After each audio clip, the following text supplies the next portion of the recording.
ಈಗ ಒಂದು ಮೂಡಾದ ಹಗರಣ ಬಂದ ಮೇಲೆ ಸಿದ್ದರಾಮಯ್ಯನವರು ಅದರಲ್ಲಿ ಪ್ರೇಮಾಪೇಕ್ಷೆ ತಪ್ಪಿಸ್ತರು ಅಂತೇಳಿ ಬಹುಶಃ ಕಾನೂನು ಯಾರು ಅರ್ಥ ಮಾಡ್ಕೊಂಡಿದ್ದಾರೆ, ಕಾನೂನು ರೂಲ್ಸ್ ಏನಿದೆ ಎಲ್ಲರೂ ಹೇಳುವಂಥದ್ದು ಅದರಲ್ಲಿ ಮುಖ್ಯಮಂತ್ರಿಗಳು ತಪ್ಪು ಮಾಡಿದ್ದಾರೆ ಅಂತೇಳಿ.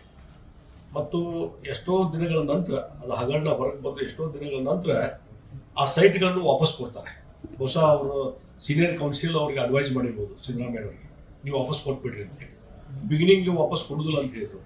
ಅದ್ರ ಬದಲಿಗೆ ಎಷ್ಟು 64 ಕೋಟಿ ಹಣ ನಮಗೆ ಅದ್ರ ವ್ಯಾಲ್ಯೂ ಆಗ್ತದೆ, ಅಷ್ಟು ಹಣ ಕೊಡಲಿ ನನಗೆ ಅಂತ ಅನ್ನುವಂಥ ಮಾತನ್ನು ಹೇಳಿದ್ರು.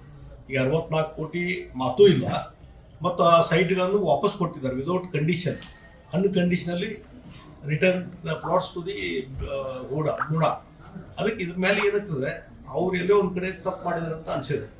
ಮತ್ತು ಇತ್ತೀಚೆಗೆ ಇ ಡಿ ಅವರು ಪ್ರಕಟ ಮಾಡಿದಂಥ ವಿಚಾರಗಳನ್ನು ನಾವು ನೋಡಿದಾಗ ಆಲ್ಮೋಸ್ಟ್ ಬೇರೆ ಬೇರೆ ಈ ರೀತಿ ಕಾನೂನು ಬಾಹಿರವಾಗಿ ಕೊಟ್ಟಂಥ ಏನು ಸೈಟ್ಗಳನ್ನ ಅವೆಲ್ಲವನ್ನೂ ವಶ ಮಾಡ್ಕೊಂಡಿದ್ದಾರೆ. ಬರೀ ಸಿದ್ದರಾಮಯ್ಯ ಸೈಟ್ಗಳನ್ನು ಅಷ್ಟೇ ವಶ ಅಲ್ಲ, ಅದನ್ನಷ್ಟೇ ಇದು ಮಾಡ್ಕೊಂಡಿಲ್ಲ, ಉಳಿದ ಯಾರ್ಯಾರು ಇದರಲ್ಲಿ ಇನ್ವಾಲ್ವ್ ಇದ್ದಾರೆ, ಬೇರೆ ಬೇರೆ ಹೆಸರು ಮೇಲೆ ಇದೇನೋ ಬದಲಿ ನಿವೇಶನ ತೆಗೆದುಕೊಂಡಿದ್ದಾರೆ, ಅವೆಲ್ಲ ಸೈಟ್ಗಳನ್ನ ಅವರು ಮುಟ್ಟುಗೋಲು ಹಾಕಿದ್ದಾರೆ. ಅದ್ರ ಮೇಲೆ ಇದರಲ್ಲಿ ಯಾವುದೇ ಒಂದು ರಾಜಕೀಯವಾದಂಥ ಹಿನ್ನೆಲೆ ಆಗಲಿ, ರಾಜಕೀಯ ಒತ್ತಡ ಇಲ್ಲ. ಇ ಡಿ ಅವರು ಸಂಪೂರ್ಣವಾಗಿ ಭಾಳ ಇಂಪಾರ್ಷಿಯಲ್ ತನಿಖೆ ಮಾಡಿ ಇದೆಲ್ಲವನ್ನು ಕಾನೂನು ರೀತಿ ಕೆಲಸ ಮಾಡ್ತಾರೆ.